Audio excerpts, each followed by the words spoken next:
नमस्कार विद्यार्थी मित्रांनो, एक्सक्लुझिव्ह स्टडी आपल्या सर्वांचे पुन्हा एकदा स्वागत आहे. मित्रांनो, आपण आरोग्य सेवकचे 40% आणि 50% यांचे तांत्रिक प्रश्न या ठिकाणी पाहणार आहोत. आणि मित्रांनो, हे सर्व प्रश्न या ठिकाणी IBPSनं जो काही आपल्याला पोर्शन दिलेला आहे टेक्निकल घटकाचा, तो तुम्ही एकदा व्यवस्थित पाहून घ्या, जेणेकरून तुम्हाला आपण प्रश्न जे विचारतोय ते त्या पोर्शनला धरून आहेत की नाही या ठिकाणी तुम्हाला ते समजेल. चला मित्रांनो, जास्त न वेळ घालून आपण या ठिकाणी सुरू करूयात. चला बघा, पहिला प्रश्न पहा, अनुवंशिकता व उत्क्रांती. आपण ह्याच्यावर या ठिकाणी 5 प्रश्न घेतोय. प्रश्न पहा, वॉल्टर सटन याने प्राण्याच्या पेशीमध्ये सर्वप्रथम गुणसूत्र जोडायच्या स्वरूपात पाहिली. बघा, प्रश्न विचारण्याची पद्धत बघा, जे काही आपली जी TCS किंवा IBPS प्रश्न या ठिकाणी घेत असते त्याने बघा सर्वप्रथम किंवा नुकतीच किंवा असं या ठिकाणी त्यांनी ते प्रश्नात या ठिकाणी ते वापर करत असतात. बघा, या ठिकाणी आपण नाव पण दिले वॉल्टर सटन, हे नावसुद्धा येऊ शकेल, ते लक्षात ठेवा तुम्ही. वॉल्टर सटन, तर त्यांनी कोणत्या प्राण्याच्या पेशीमध्ये गुणसूत्राच्या जोड्या स्वरूपात पाहिली. ऑप्शन पहा, फुलपाखरू, पेरिपॅटस, नाकतोडा आणि लंगपिश.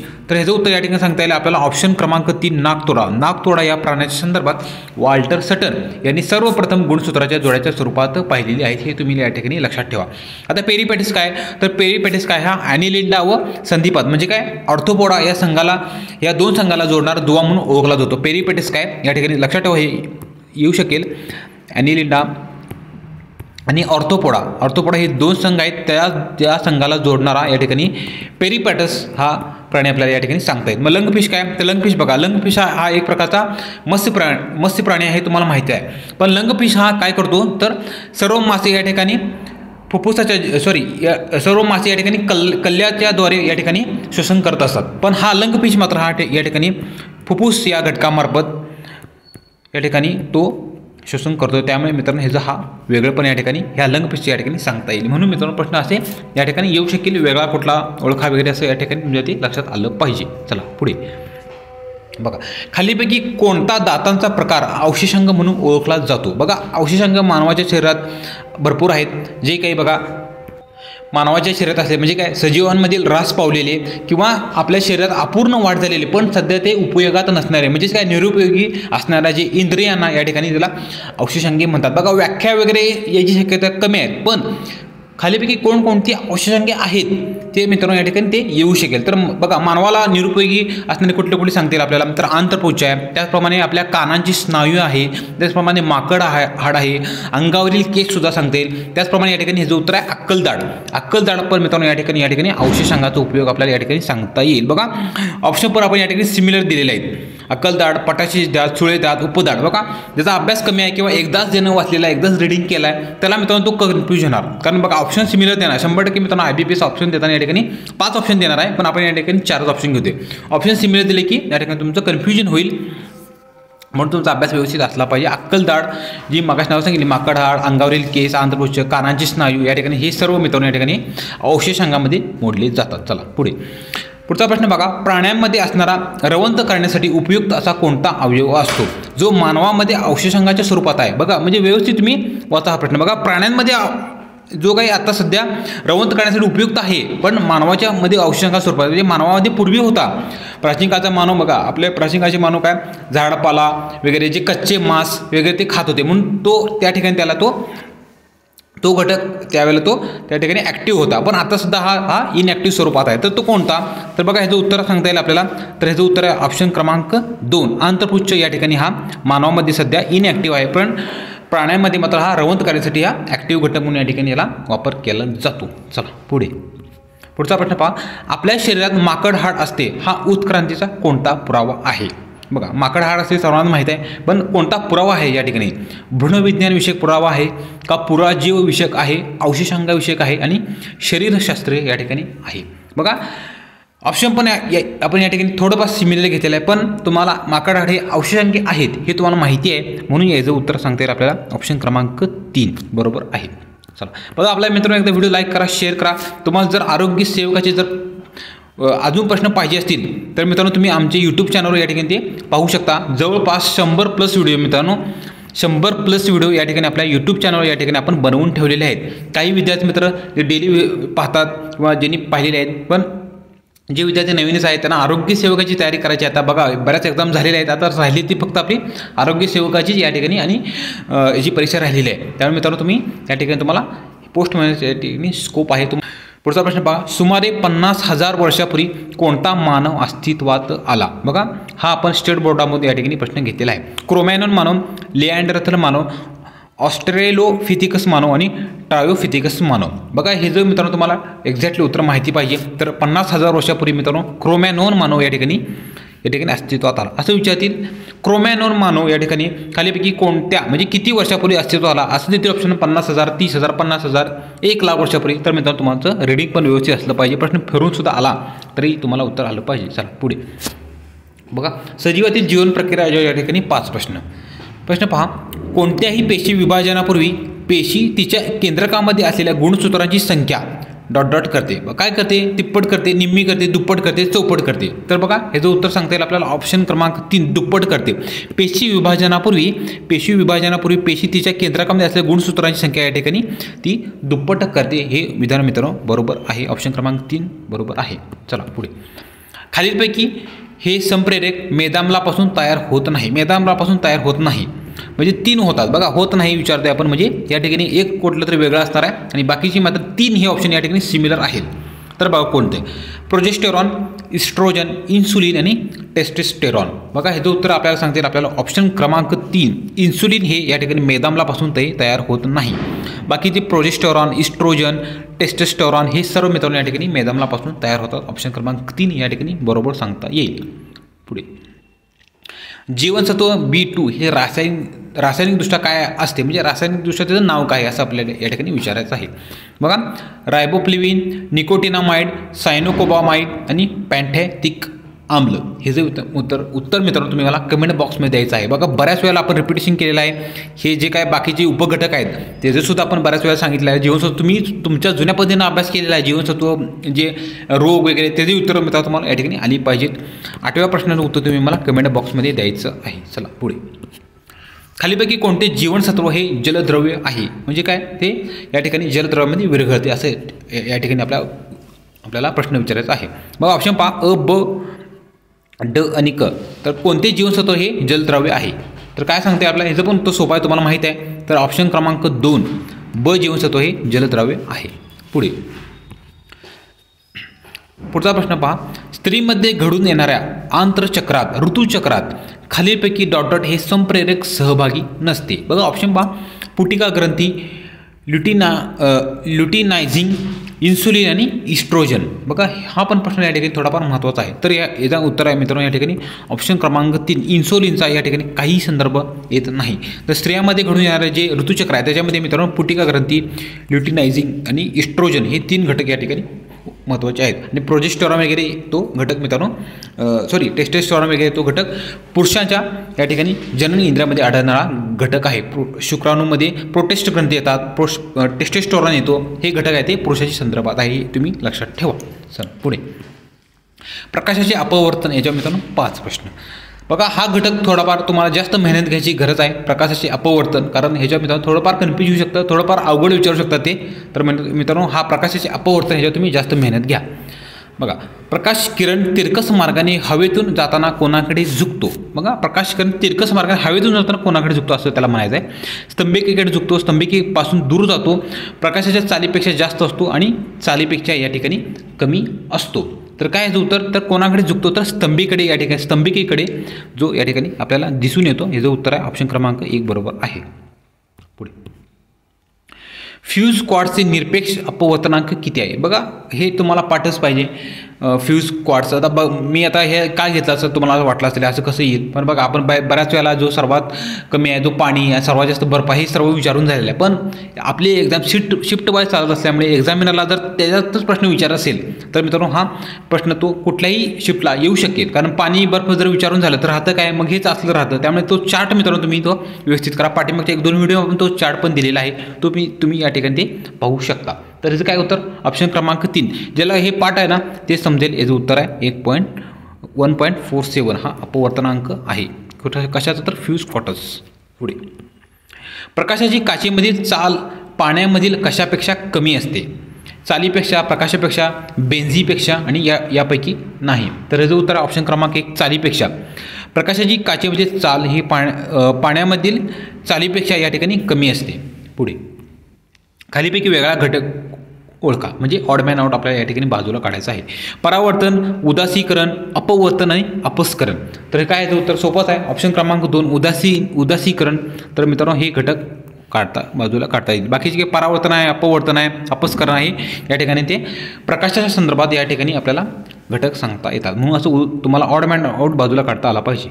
पुढे माणिक लाल रत्नचा निरपेक्ष अपवर्तनांक किती आहे? बघा 1.76, 2.42, 1.63 आणि 1.66. बघा तुम्हाला जर हिरा माहीत असेल तर हे ऑप्शन तुम्ही बाजूला काढा. हे येणार हिरा. तुम्हाला राहतं काय मग बाकीचं, मग तुम्हाला हे या ठिकाणी ते पाठ पाहिजे, त्याशिवाय ह्याला पर्याय नाही. तर याचं उत्तर आहे माणिक रत्न 1.76 हिचा निरपेक्ष अपवर्तनांक आहे.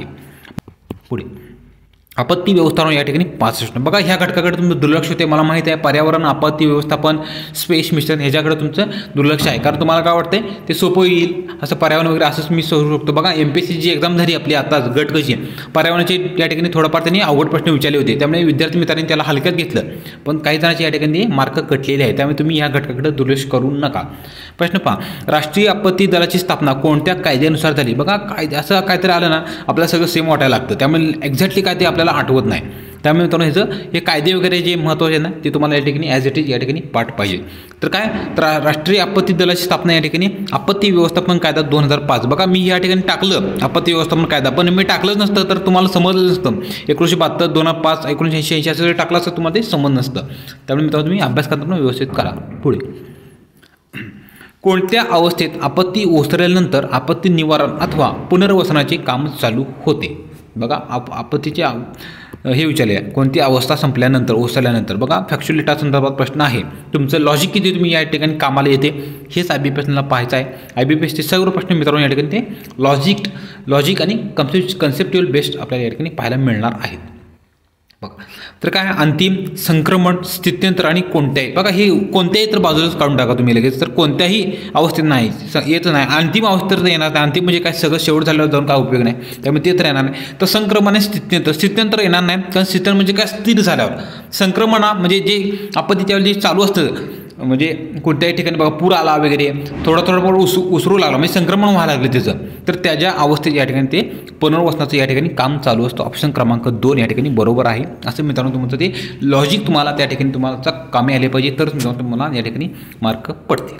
पुढे खालीपैकी कोणते आपत्ती व्यवस्थापनाचे उद्दिष्ट नाही? बघा उद्दिष्ट नाही विचारतोय तो, म्हणजे एक कुठला तर नसणार आणि बाकी 3 आहेत. जीवनावश्यक वस्तूचा पुरवठा करणे या ठिकाणी बरोबर आहे. आपत्तीग्रस्तांना तात्काळ नोकऱ्या देणे. बघा पुढे बघूया, आपत्तीग्रस्तांचे पुनर्वसन करणे हे पण आपल्याला या ठिकाणी सांगता येईल. आणि तर याचं उत्तर आहे मित्रांनो उद्दिष्ट नाही विचारले तर आपत्तीग्रस्तांना तात्काळ नोकऱ्या देणे.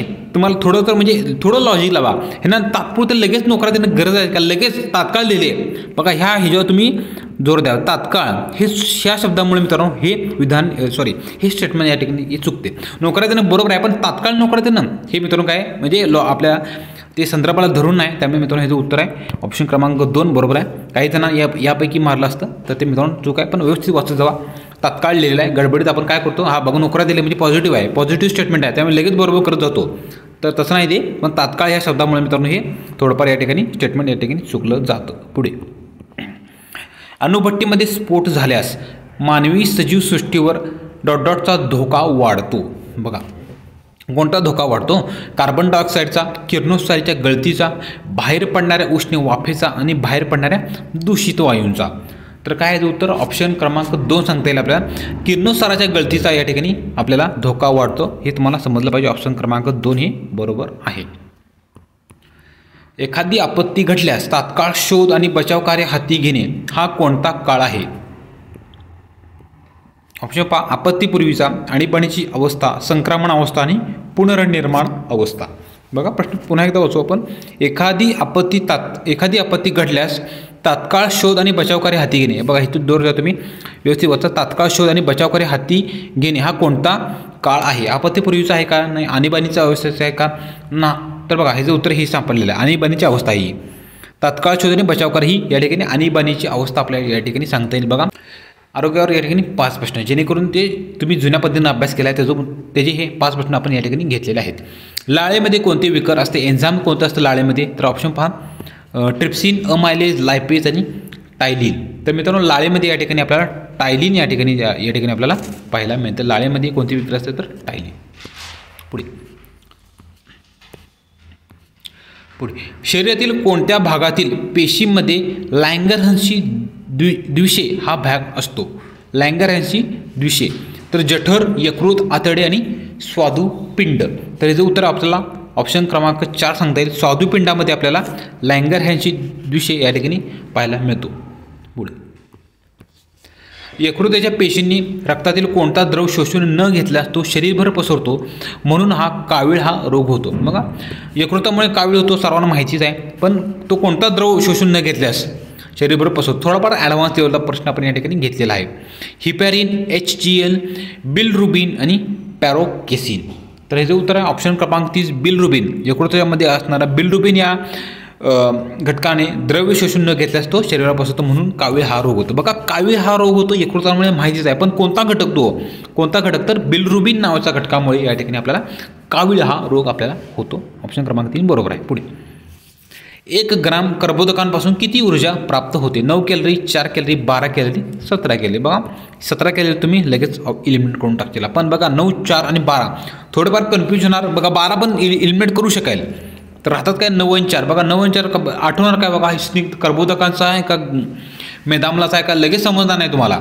आपल्याला काय विचारले? कर्बोदकांपासून विचारले बरं का, त्यामुळे व्यवस्थित तुम्ही रेडी करणं गरजेचं आहे. तर ह्याचं उत्तर आहे 4 कॅलरी.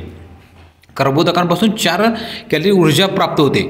तर टक्केवारीमध्ये विचारलं खालीपैकी कर्बोदकांपासून किती टक्के ऊर्जा आपल्याला प्राप्त होते? तर 60%पेक्षा जास्त. त्याचं उत्तर राहणार आहे 60%पेक्षा जास्त. असा प्रश्न जर फिरवून आला तर तुम्हाला यायला पाहिजे. बरं 9 कॅलरी कशात आहे? मग स्निग्ध पदार्थ, मेदामले, प्रथिने यांच्यापासून 9 कॅलरी मिळतात, हे आपल्याला माहिती पाहिजे. पुढे शरीराचे तापमान नियंत्रणासाठी मेंदूचा कोणता भाग कार्य करतो? बघा कोणता भाग कार्य करतो मेंदूचा शरीराच्या कोर्सले? तर तापमान नियंत्रणासाठी मेंदूचा भाग विचारला. हायपोथॅलॅमस, हायपरथॅलॅमस, थॅलॅमस आणि यापैकी नाही. बघा सेम आलं, सगळं सेम आलं की संपलंच. हायपो लावायचं का हायपर लावायचं का थॅलॅमस का यापैकी नाही. कन्फ्यूज तुम्ही 100% होणार. तर तापमान नियंत्रणासाठी हायपोथॅलॅमस, हायपो म्हणजे कमी, हायपो बघा हायपो शब्दाचं या ठिकाणी कमी करायचं आहे. तापमान नियंत्रण म्हणजे आपल्या शरीराचं तापमान नियंत्रण म्हणजे काय? कमी करायचं आहे त्याला थोडं. हायपर म्हणजे काय? ते जास्त म्हणजे वाढ असते त्या घटकात. हायपरमध्ये हायपोटेन्शन म्हणजे हे घटक तुम्हाला माहिती पाहिजे तुम्हाला, तर तुम्हाला हे ऑप्शन म्हणजे ते प्रश्न आपल्याला बरोबर टॅकल करता येतील. पुढे उष्णता याचे 5 प्रश्न.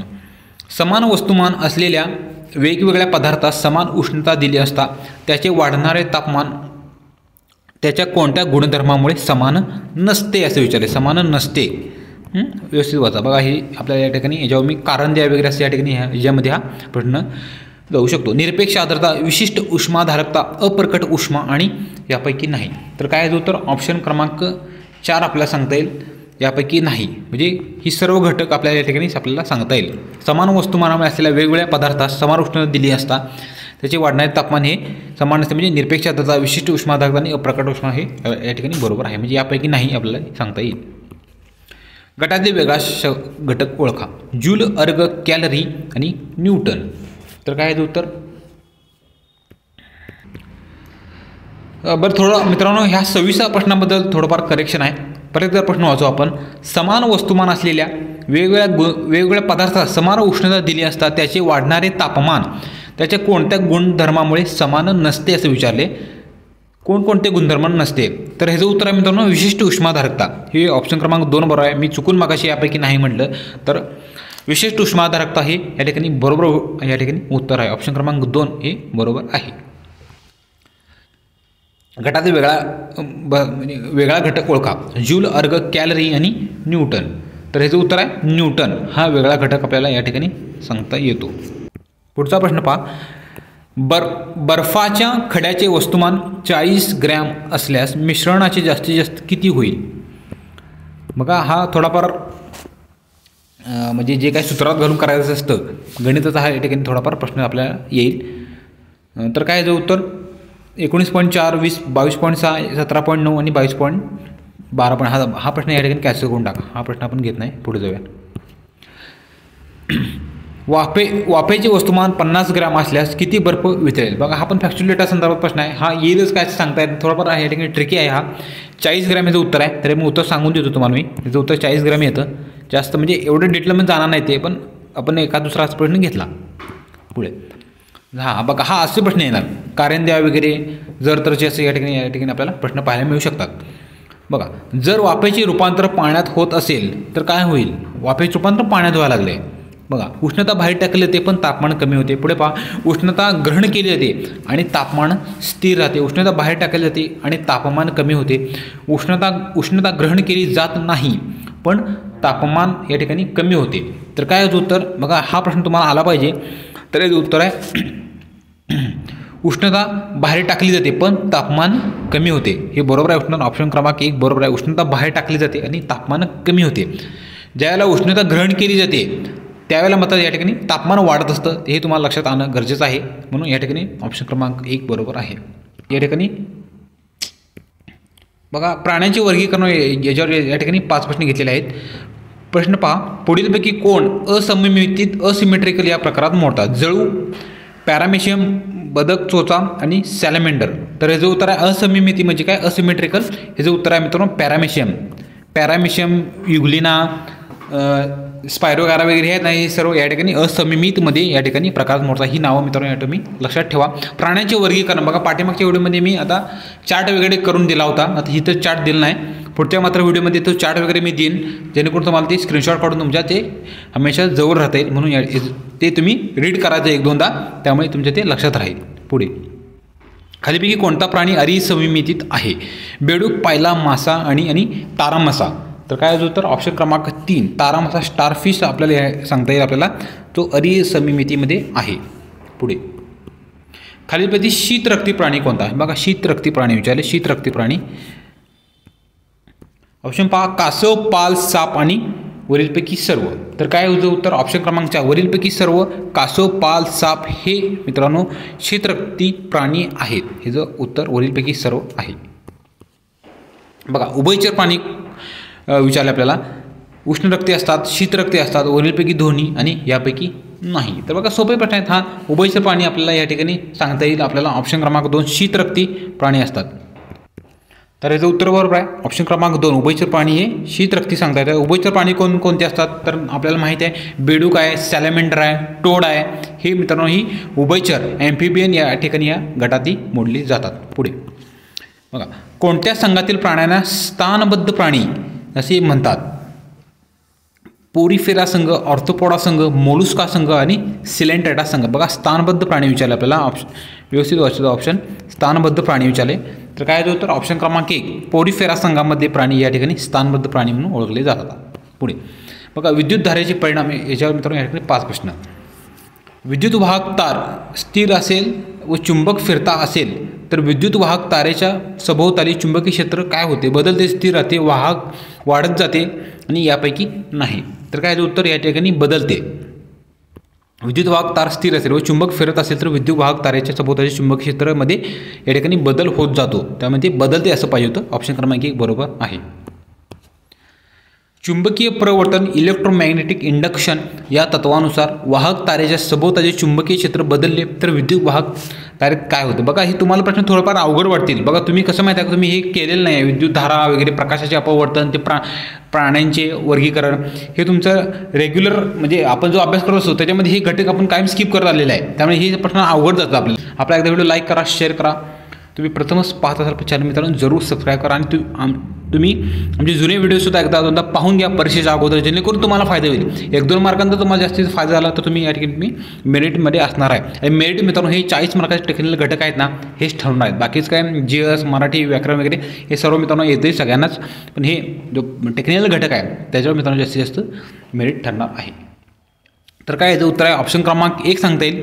विभवांतर निर्माण होते. कशामुळे? तर चुंबकीय प्रवर्तनमध्ये या तत्वानुसार वाहक तारेच्या सभोवताचे चुंबकीय क्षेत्र बदलले तर विद्युत वाहक तारेत काय होतं? तर विभवांतर निर्माण होत असते. ऑप्शन क्रमांक 1 बरोबर आहे. पुढे, महाराष्ट्रातील चंद्रपूर औष्णिक ऊर्जा निर्मिती क्षमता किती आहे? बघा, काय टाकलं आपण हे? तर बघा, हे महाराष्ट्राला औष्णिक विद्युत ऊर्जा केंद्र चंद्रपूर म्हटलं ते मोठं आहे म्हणून आपण या ठिकाणी टाकलेलं आहे. तर बघा, हा प्रश्न चालू घडामोडी जाऊ शकतो किंवा भूगोलमध्ये पण या ठिकाणी ते होऊ शकतो. तर त्याचं काय? तर किती आहे? तर 3340 मेगावॅट क्षमता ही जी आहे चंद्रपूरमधल्या औष्णिक ऊर्जा क्षमता आहे.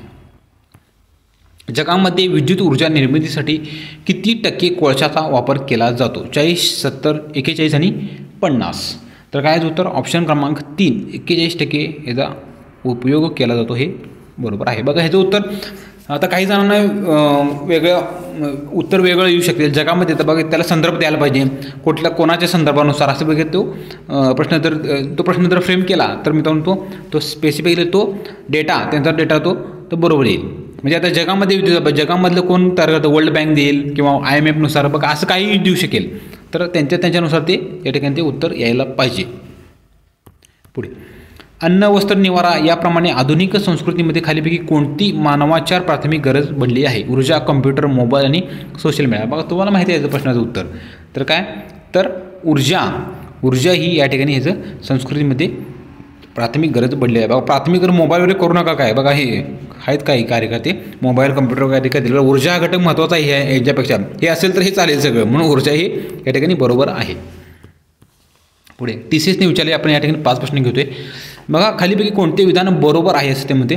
पोरीफेराला सामान्यपणे स्पंज म्हटले जाते. पुढे पोरीफेरा हे प्रामुख्याने सागरी अधिवासात आढळतात. तर काय याचं उत्तर ऑप्शन क्रमांक 1 दोन्ही बरोबर आहे. याचं उत्तर 1 आणि 2 हे दोन्ही विधान या ठिकाणी बरोबर आहेत. पोरीफेरा सामान्य स्पंज म्हटलं जातं त्याला एक प्रकारचा, आणि हे सागरी अधिवासात या ठिकाणी आपल्याला सांगता येईल. 1831मध्ये खालीपैकी कोण पेशीच्या केंद्रकाचा शोध लावला? पेशीच्या केंद्रकाचा शोध कोणी लावला असं या ठिकाणी आपल्याला विचारलेलं आहे. 1830 हे साल पण तुम्ही या ठिकाणी लक्षात ठेवा.